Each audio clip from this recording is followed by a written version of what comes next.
Ya, entonces vamos a continuar. Miren, ahora mientras yo les hablaba, yo estaba sudando, ¿no? Estaba sudando bastante. Hace calor y no había agua. Entonces, seguramente que mi osmolaridad sanguínea empezó a subir, a aumentar. Porque yo por piel y por la respiración pierdo agua, ¿no? Principalmente agua. También se pierde sodio, pero no es a nivel igual en en los mismos niveles que tiene una solución salina normal. Entonces más he estado perdiendo agua. Entonces yo me he estado hemoconcentrando.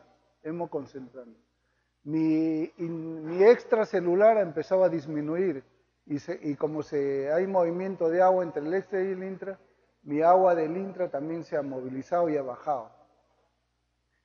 Y mi osmolaridad ha empezado a aumentar, porque más perdía agua, ¿no? Y de eso, ¿quién se dio cuenta? Se dio cuenta mi sistema nervioso central a nivel de mis osmoreceptores. Ellos se dieron cuenta. Y mis osmoreceptores seguramente me han hecho dar sed, por eso al toque me fui a conseguir agua, ¿no? Estaba con sed. Sed, y por otro lado seguramente mis niveles de hormona antidiurética han aumentado. Y eso hizo que a nivel renal, mi riñón trate de ahorrar agua, ¿no? Agua. Y seguramente, si yo continuaba así, en ese nivel de pérdida de agua y no la reponía, de repente empezaba a hacer un poco ya de retención nitrogenada, subía un poquito. Y empezaba a disminuir mi volumen urinario, ¿no?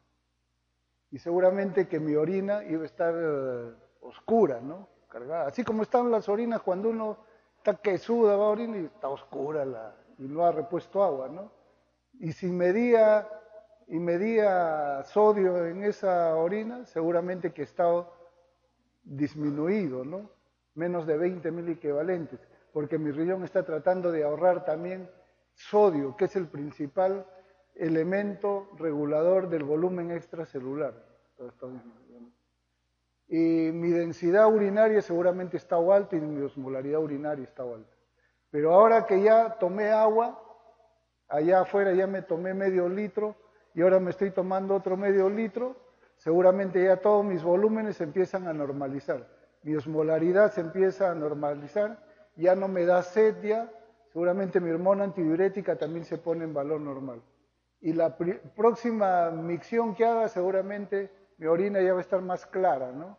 Sinónimo de que ya me normalicé mi volemia y la orina ya no necesita estar concentrada ni hiperosmótica, ¿no? Algo parecido y si yo no consigo agua por ningún sitio y me sigo deshidratando, de repente voy a llegar a un nivel en que mi autorregulación renal falla y mi arteriola eferente va a llevar poca sangre a mis túbulos y voy a hacer necrosis tubular aguda isquémica, ¿no?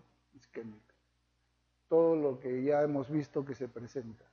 Y seguramente que ahí si es que voy a un hospital y me tratan bien, en 1 o 2 semanas voy a regenerar mi epitelio tubular renal y voy a salir de la insuficiencia renal aguda por necrosis tubular aguda isquémica. Y esa es la causa número 1 de necrosis tubular aguda isquémica. La causa número 1 de necrosis tubular isquémica es una insuficiencia prerrenal que se prolongó demasiado, no se trató, no se manejó. O bien fue muy severa y llevó a la insuficiencia renal por necrosis tubular aguda isquémica. Bueno, vamos a ver enfermedad renal crónica.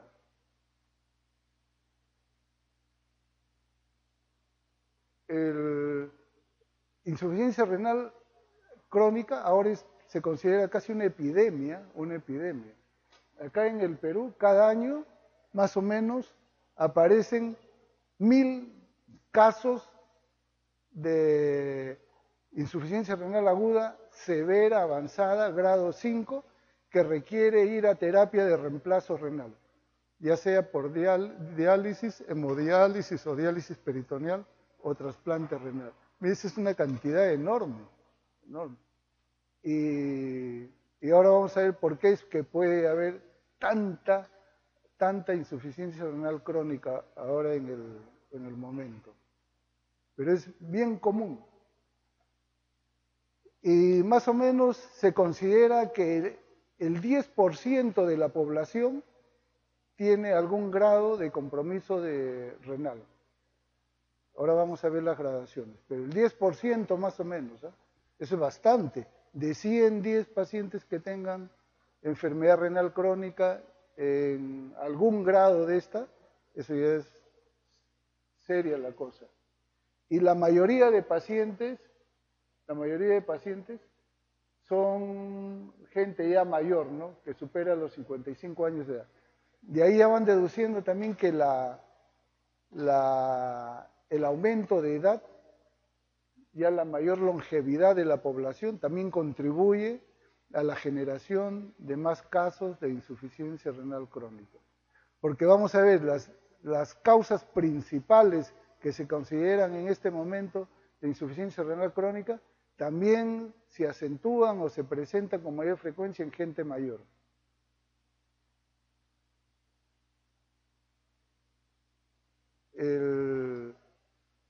¿A qué llamamos enfermedad renal crónica? Se llama enfermedad renal crónica a toda situación en que hay compromiso estructural del riñón, ya sea en la microestructura o la macroestructura, y que se traduce por proteinuria o hematuria, o por estudios de imágenes, ecografía, radiografías, etcétera, se ven alteraciones en el parénquima renal, o cuando hay disminución ya de la función renal. La prueba con la que uno mide la función renal es una prueba que mide en realidad la filtración glomerular, es la depuración de creatinina, Pero con fines prácticos, uno en una población aparentemente asintomática o sin problemas, uno puede calcular la función renal a partir de un examen de creatinina sérica, y aplica unas fórmulas que les voy a mencionar. Y con esas fórmulas uno puede deducir la función renal que tiene ese paciente, con bastante aproximación a la realidad. Y los estadios, miren, de la función de la enfermedad renal crónica van desde el 1 hasta el 5, del menos severo hasta el más severo. El 5 es el estadio en que el paciente ya necesita, para seguir viviendo, una terapia de reemplazo renal, terapia dialítica o trasplante renal. Esto es el 5. Y el 1 es básicamente el que tiene una función glomerular, está normal.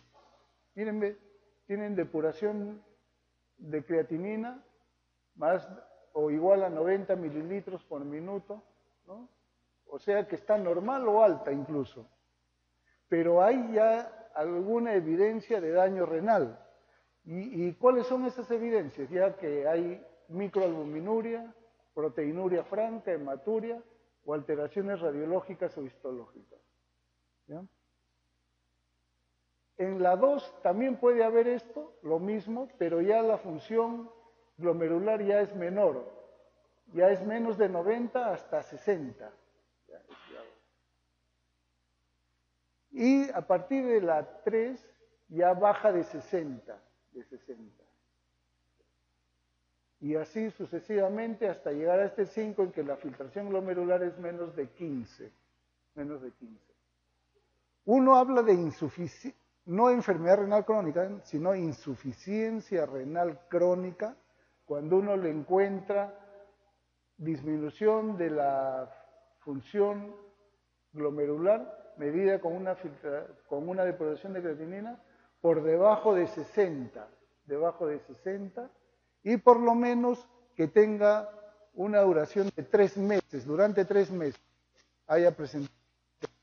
Ahí uno habla de insuficiencia renal crónica, pero enfermedad renal crónica es todo, ¿eh? Insuficiencia a partir de aquí. Hay que considerar también de que normalmente, conforme uno va envejeciendo, también envejece la función de todos sus órganos, ¿eh? Mi pelo, pues no es el pelo que yo tenía cuando era muchacho, ¿no? Ni mi corazón, mi piel, mis riñones, ni mi hígado, ni mis pulmones. Ya también han envejecido.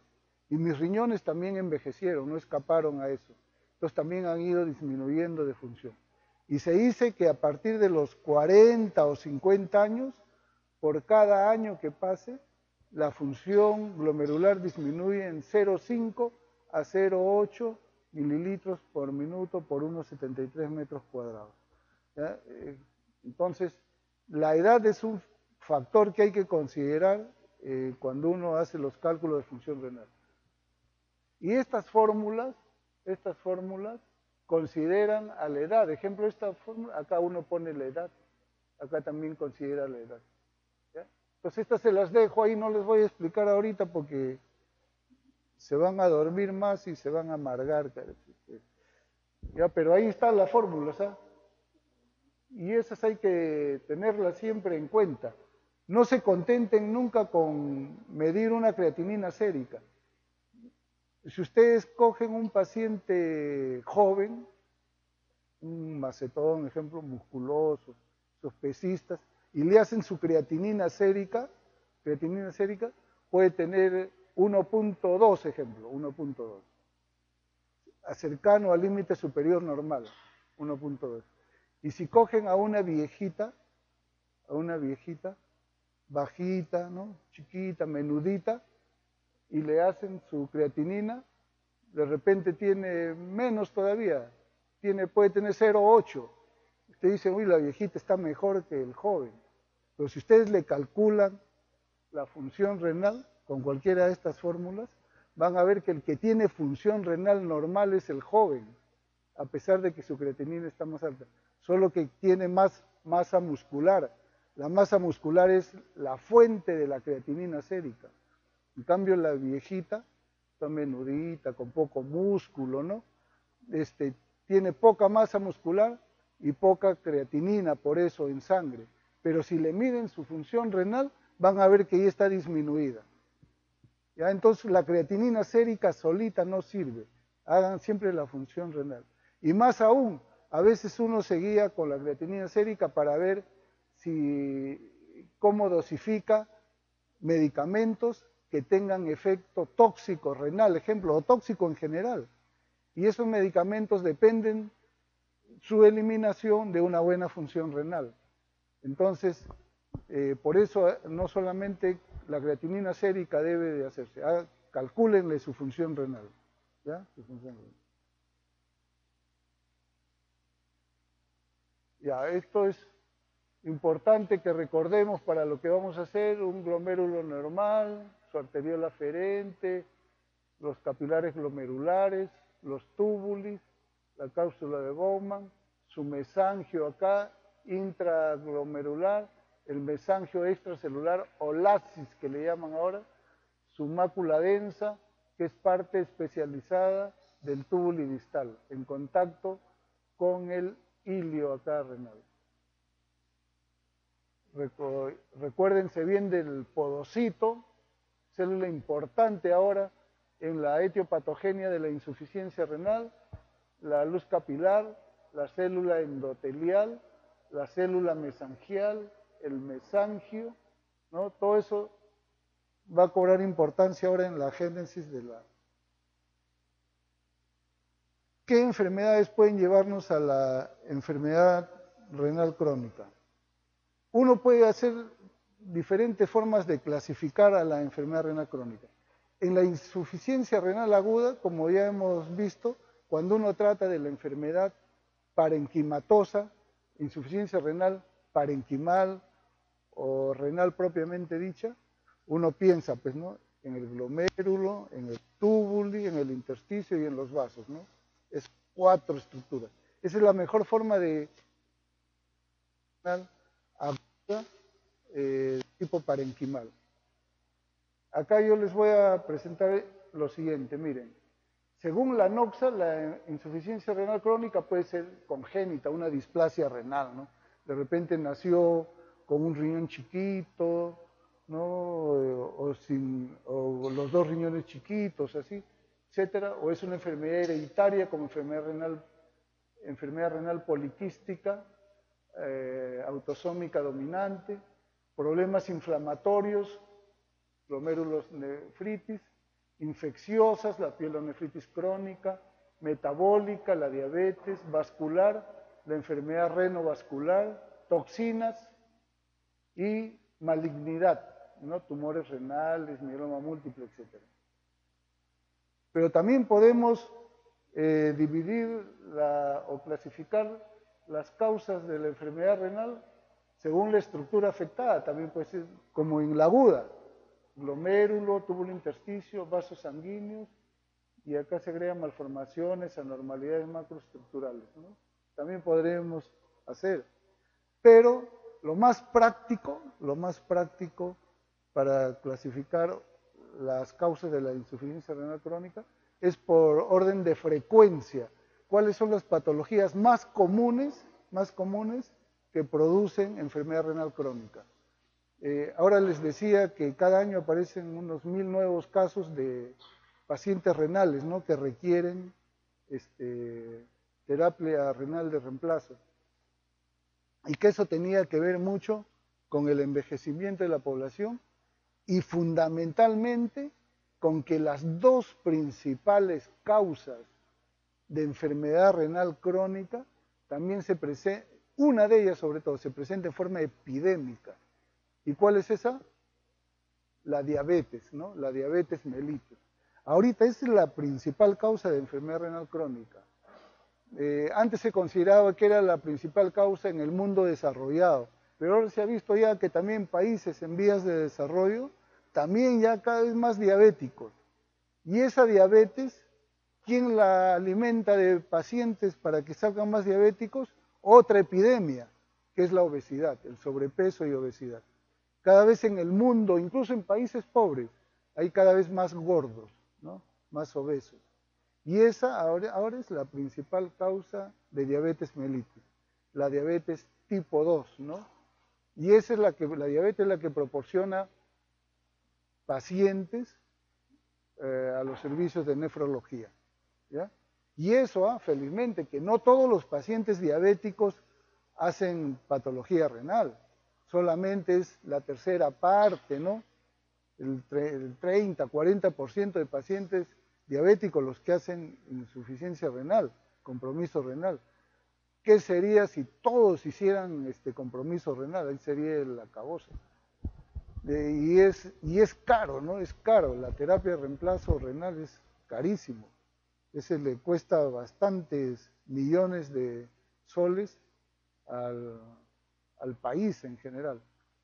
Y la otra gran causa de patología renal es la hipertensión arterial. La hipertensión arterial. La hipertensión arterial es la enfermedad de mayor prevalencia en el mundo, la hipertensión arterial. Más o menos el 25 o 30% de una población en general es hipertensa. Pero conforme avanza la edad, aumenta esa prevalencia.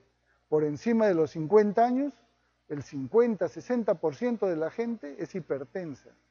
Y si sigue aumentando la edad, es mayor la prevalencia. Igual sucede con la diabetes.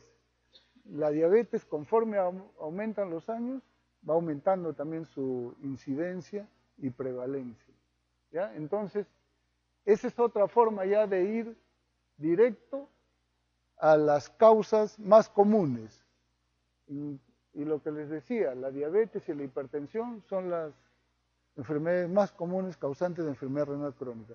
Y esas son las que proporcionan el mayor número de pacientes a los centros de diálisis. Otras que también son importantes son las glomerulonefritis. Antes la causa número 1 eran las glomerulonefritis. Sobre todo en los países pobres eran las glomerulonefritis. Se suponía que ahí no había mucho gordito, nada, ¿no? Pero incluso ahora ya todos los países van mejorando económicamente. O el pobre también come mal, se alimenta mal y la cosa es que acaba con sobrepeso u obesidad. Y por eso es que ya han sido sobrepasados. Después vienen también las nefritis intersticiales, ¿eh? Y nefritis intersticiales, dentro de las diferentes causas que hemos visto, medicamentos, enfermedades sistémicas e infecciones, medicamentos es una causa importante. Y no se olviden de los antiinflamatorios no esteroideos como causa importante, ¿no? Otra también la enfermedad renal poliquística autosómica dominante y otra es la uropatía obstructiva. ¿Ya? Hay otras causas, ¿no? A veces por ahí uno ve neoplasias como causa de enfermedad renal crónica, ve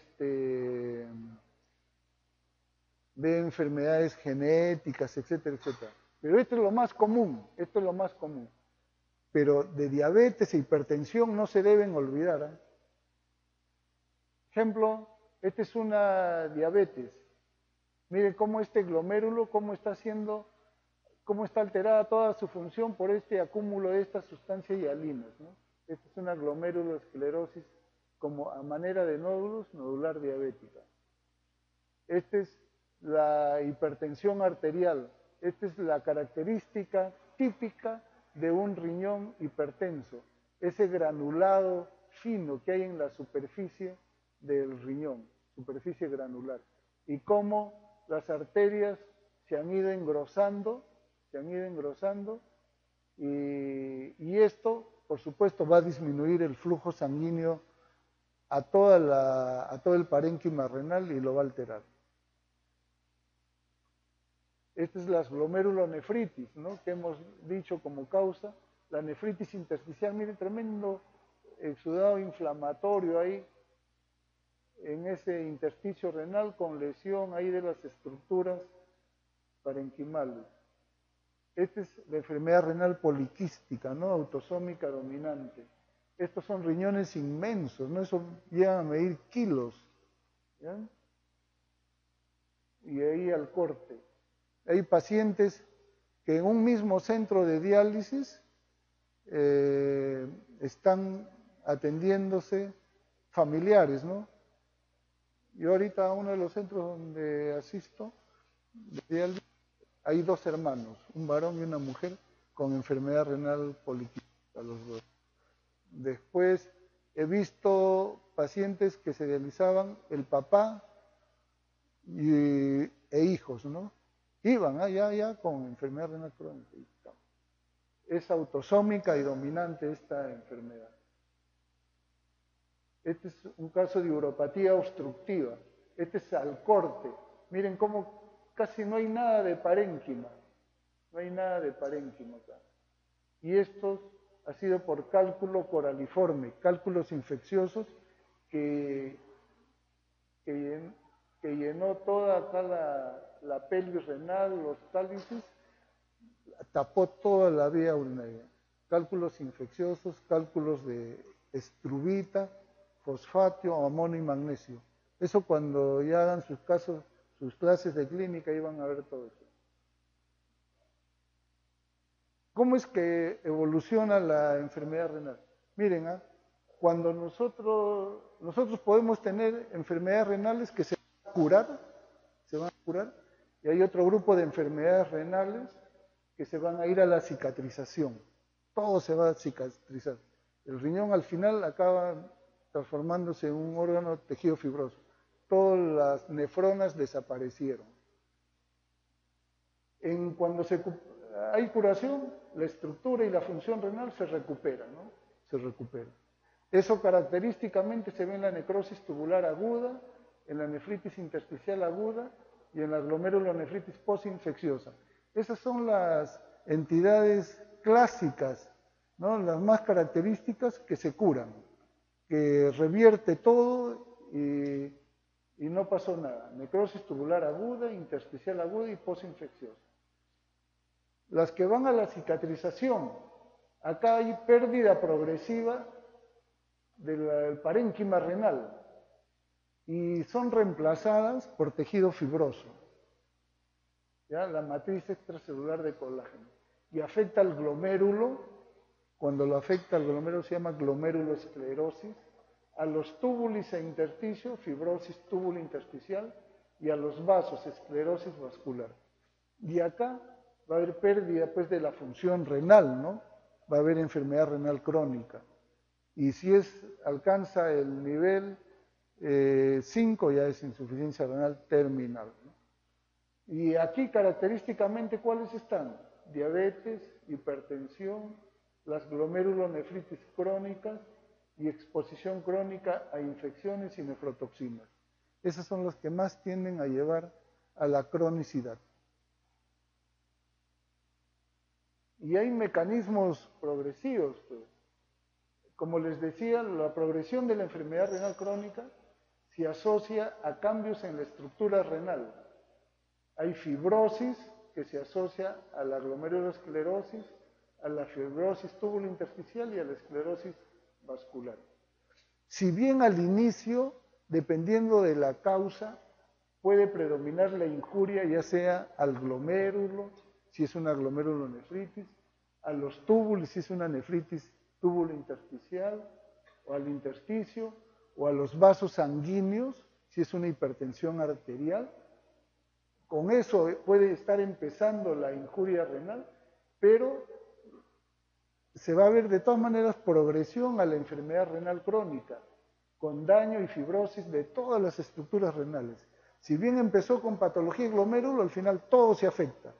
Empezó con patología al túbulo, después todo se afecta, y así, intersticio o vasos, todo acaba afectándose. El riñón responde a la injuria con cambios adaptativos que llevan a remodelamiento, evolucionan hacia la curación y recuperación funcional, como hemos visto el grupo de los que se curan, o evoluciona hacia la cicatrización con pérdida de la función progresiva a la enfermedad renal crónica. ¿Y qué cosa es lo que determina la predilección del riñón por una u otra vía? ¿Por qué con unas noxas se va hacia la curación y por qué con otras se va a la cicatrización? Eso se está estudiando, pero no se conoce en definitiva, ¿no?, el mecanismo exacto. Y uno de los distintivos de la cicatrización renal progresiva es la pérdida de las células parenquimatosas normales, ¿no?, de las células renales intrínsecas. Pérdida de células epiteliales, pérdida de células tubulares, del intersticio y de vasos sanguíneos. Todo eso se va alterando. El endotelio es una de las células principales que están implicadas en la etiopatogenia de la enfermedad renal crónica. Esto es lo que les decía, que el endotelio normalmente tiene un rol protector. Es anticoagulante, antiinflamatorio y antiproliferativo. Pero cuando se daña el endotelio, se transforma en todo lo contrario, ¿no? Todo lo contrario, ¿ya? Y esto va a estimular la proliferación del mesangio. El mesangio, y el mesangio es una de las células que produce matriz extracelular. Y el compromiso de este endotelio es bien parecido a lo que pasa con la ateroesclerosis a nivel de arterias, a nivel sistémico. Es bien parecido el proceso de glomerulosclerosis al proceso de ateroesclerosis. Tienen muchas similitudes. Bueno, y el daño a esa célula endotelial puede ser disparada por un proceso inflamatorio agudo, por ejemplo en la glomerulonefritis. Si bien la difusa aguda tiende a revertir, como hemos visto, pero esa no es la única enfermedad glomerular. Cuando, no sé si en su capítulo esté las glomerulopatías, van a ver los diferentes tipos de patología glomerular y muchas tienden a irse hacia la cronicidad. O también puede ser un insulto metabólico, por ejemplo la diabetes, o lo que llaman un estrés dinámico, ¿no? Hemodinámico, como es la hipertensión arterial. La célula mesangial también tiene que ver en la etiopatogenia, ¿ya? La célula mesangial. La muerte de la célula mesangial también al final va a llevar a la producción de una serie de elementos de citocinas, etcétera, que estimulan a los fibroblastos a producir material extracelular y va a llevar a la fibrosis. Yo se lo dejo eso para que lo lean allá, porque no está leyendo aquí. Los podocitos es otra célula importante, ¿eh? La célula epitelial glomerular es otra célula importantísima. Incluso hay un grupo de patologías que ahora se han separado, son las podocitopatías, células que atacan exclusivamente al podocito. Y también el podocito tiene, antes era como el patito feo, ¿ya? Ahora no, ahora está cobrando una tremenda importancia en la etiopatogenia de las enfermedades renales. Eso también, como...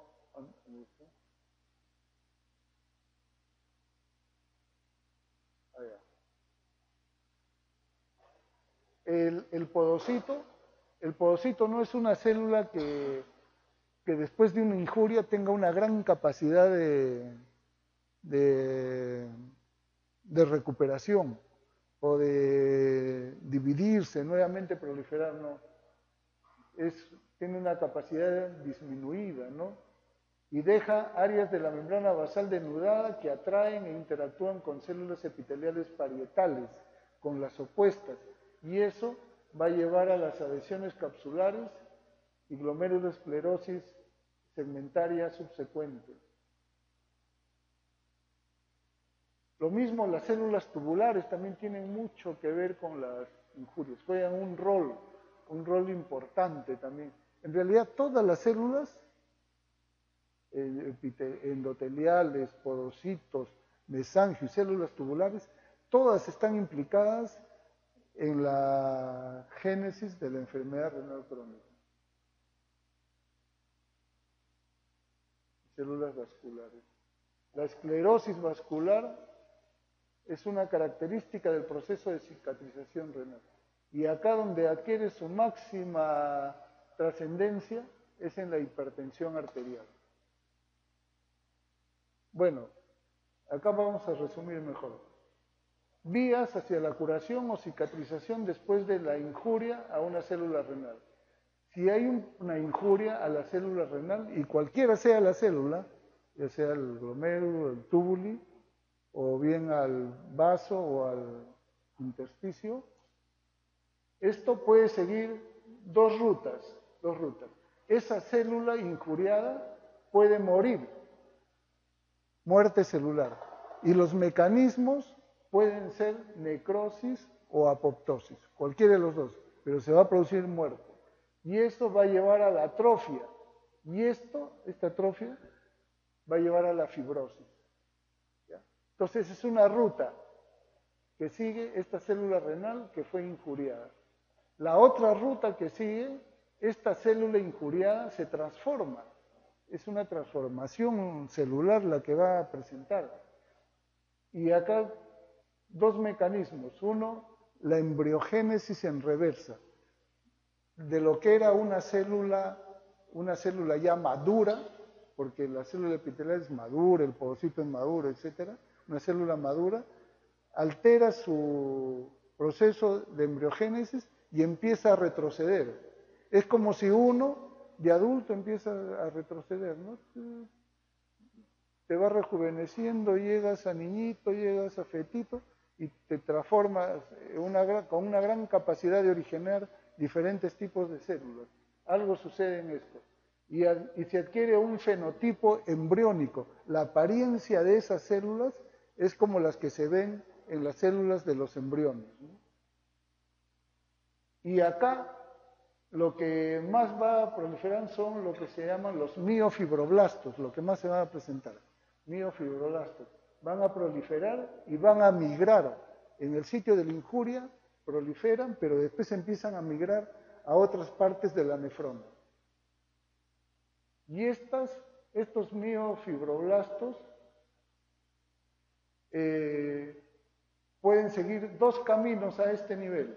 Uno, que empiecen a producir matriz extracelular, o que también el clearance de esa matriz extracelular está disminuida. Eso tiene que ver mucho con el sistema fagocítico mononuclear inmunológico del organismo, esté disminuido. La cosa es que va a haber gran cantidad de matriz extracelular y esto va a llevar a la fibrosis, característica de la enfermedad renal crónica. O puede ser de que los mismos fibroblastos renales que estaban en el intersticio también se estimulen y empiecen a producir matriz extracelular, igual a la fibrosis.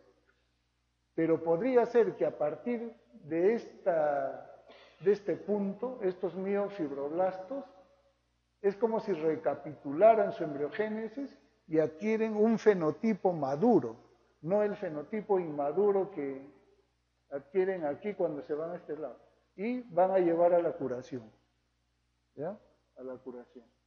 Entonces, cuando hay injuria renal, por algún mecanismo se va a la curación o se puede ir a la fibrosis. Y estos son los mecanismos básicos implicados en la evolución hacia uno y otro sentido. Esto es lo que les decía. Ejemplo, estos son los estados de la glomeruloesclerosis. Hay un proceso inflamatorio. La noxa puede ser ya sea de tipo infeccioso, puede ser tóxico medicamentoso, puede ser una noxa hemodinámica, lo que sea. Al final va a producir inflamación. Después se va a llevar a este estado de proliferación y al estado de fibrosis. Y como les decía, si ustedes analizan estos pasos, son bien parecidos al de la glomeruloesclerosis, cuando hagan al de la aterosclerosis. Cuando hagan su clase seguro de aterosclerosis van a ver los diferentes pasos y desen el trabajo de compararlos con estos pasos, son bien parecidos. Este es unas láminas que muestran el desarrollo histológico de glomerulosclerosis. Por ejemplo, estos son glomérulos normales y cómo acá las células mesangiales empiezan a proliferar. Y este es el rol que ya hemos visto que juegan las células mesangiales, ¿no? Que al final acaban produciendo matriz extracelular. Acá sigue avanzando y la glomerulosclerosis se va haciendo cada vez más severa y acá casi ya no se ve ya algo que recuerde a un glomérulo normal, ¿no? Totalmente alterado. En fibrosis túbulo-intersticial, también acá otro ejemplo, injuria a la célula tubular, ya sea inmunológica, hemodinámica, metabólica o absorción luminal de glucosa, proteínas, lípidos, etc. Y todo va a producir mediadores inflamatorios, expresión de complejo de histocompatibilidad de la clase 2, los linfocitos, monocitos median la actividad del fibroblasto, van a producir colágeno 1 y 3 y van a producir fibrosis intersticial.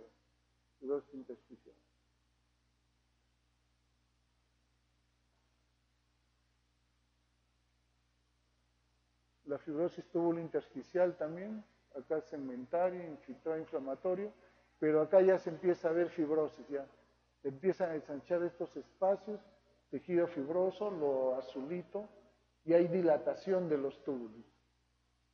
Fibrosis túbulo-intersticial. Y al final, miren cómo acaban los riñones.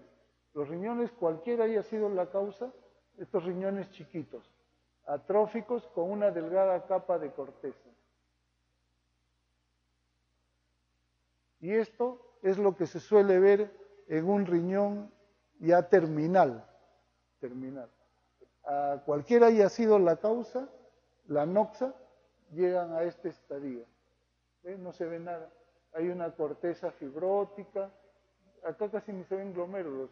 Estos glomérulos ya están todos esclerosados, infiltrado inflamatorio crónico, arterias, ¿dónde están las arterias? Aquí, por aquí, engrosadas, túbulos dilatados, los túbulos, y llenos de cilindros rosados, y parece una tiroides, ¿no? Se llama una apariencia de tiroidización, parece una tiroides. Y esto es el riñón terminal. Cualquiera sea la causa, la noxa inicial, al final acaban así.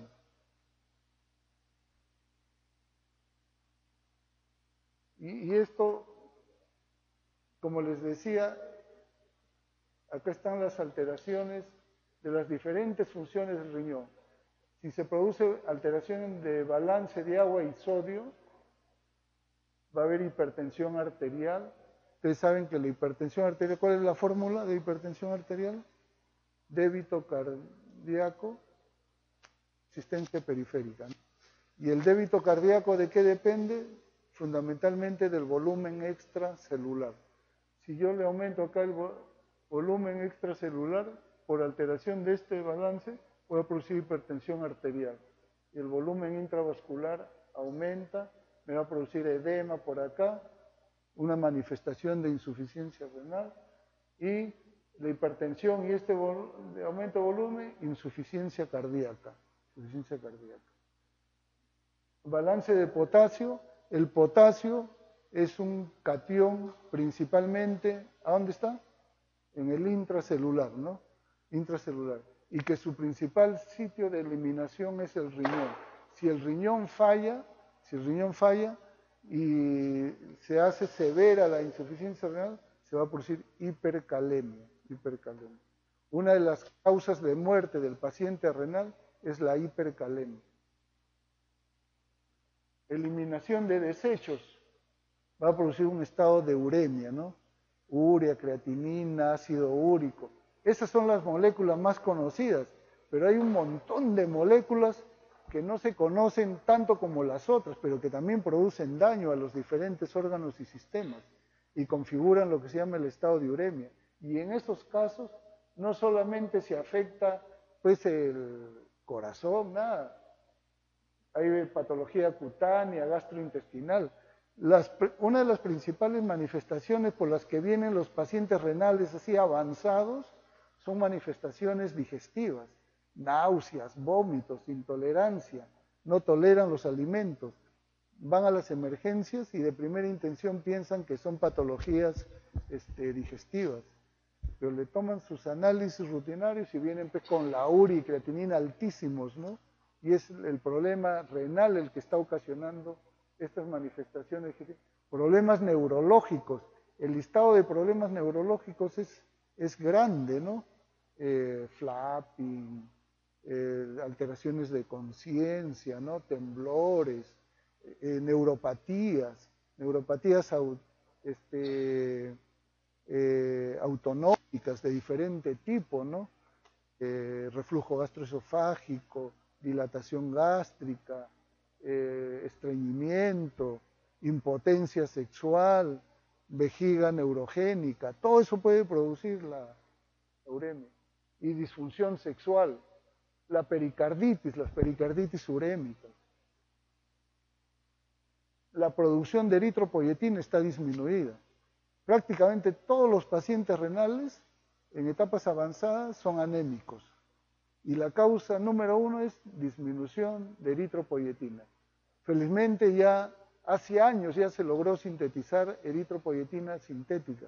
Y ahora raro es encontrar pacientes renales crónicos con anemias severas, ¿no? Porque prácticamente todos, al menos los que están asegurados, reciben su eritropoyetina. Y no se ven anemias tan severas como se veían antes, ¿no? Balance ácido básico, son pacientes con acidosis, ¿no? Acidosis metabólica, ¿no? Acidosis metabólica. Y han hecho clase de acidosis, ¿no? Ya, sus acidosis metabólicas con anion gap alto, ¿no? Ya eso ustedes lo dominan. Activación de la vitamina D. En el riñón se forma la forma activa de la vitamina D, ¿no? La 1,25 de hidroxivitamina D, ¿no? Esa es la forma activa de la vitamina D y eso se produce en el riñón. Cuando el riñón falla, esa vitamina D también se va por los suelos. Entonces, el paciente no absorbe calcio, ¿no? Y se va a presentar hipocalcemia. Y paralelo a la hipocalcemia hay hiperfosfatemia. Al haber hipocalcemia se estimula la paratiroides y va a haber hiperparatiroidismo secundario con alteración a nivel del esqueleto, lo que se llama la osteodistrofia renal. Hiperparatiroidismo, hiperfosforemia, hipocalcemia. Y así. Felizmente, en el paciente renal, estas alteraciones de balance de agua y sodio, de potasio, se presentan en etapas avanzadas, ¿no? Etapas avanzadas.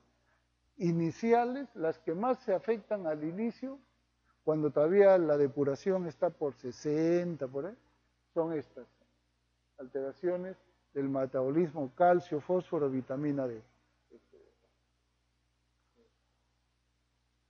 En cambio, en el agudo, recuerden, ¿sí? Esto lo digo para recalcarlo, lo que más pone en riesgo al paciente es esto, balance agua, sodio y potasio, estas dos, agua, sodio y potasio, y balance ácido básico. Eso es lo que más afecta en el agudo. Y el sistema inmunológico también, acá no está, ¿no? El sistema inmunológico también se afecta. El paciente renal es considerado un paciente deficiente inmunológicamente. Y a veces muy propenso a las infecciones. Como les digo, la causa número 1 de muerte de los pacientes renales eran las infecciones. Tanto el agudo como el crónico. Ahora ya hay antibióticos, hay vacunas, ¿no? Para evitar infecciones, etc. Entonces esa ya no es la causa más frecuente. ¿Cuál es la causa más común de muerte en el paciente renal crónico? Las enfermedades cardiovasculares. Esa es la causa número 1 ahorita. ¿Ya? Para empezar, el paciente renal tiene factores de riesgo los tradicionales. Y hemos visto las causas, diabetes, ¿no? Son diabéticos. El diabético también es hipertenso. ¿Ya? Diabetes, hipertensión. Son gente mayor, ya 3 factores de riesgo. Como son diabetes, también tienen dislipidemias, ¿no? Otro factor de riesgo. Muchos son fumadores también. O sea, una serie de factores de riesgo. Pero por la misma insuficiencia renal per se, es otro factor de riesgo para enfermedad renal. Todas estas alteraciones, el hecho de tener anemia, de tener alteración calcio, fósforo, vitamina D, todo eso ocasiona más daño cardiovascular. Por eso, si bien la población general tiene como causa importante de muerte enfermedades cardiovasculares, el paciente renal tiene 20 a 30 veces más ese riesgo de la población general. ¿Ya? Entonces, esa es causa número 1 de muerte. ¿Ya? De repente eso a ver si se han acordado o algo, les voy a poner la pregunta. Causa número 1 de muerte. Enfermedad cardiovascular. ¿Qué más?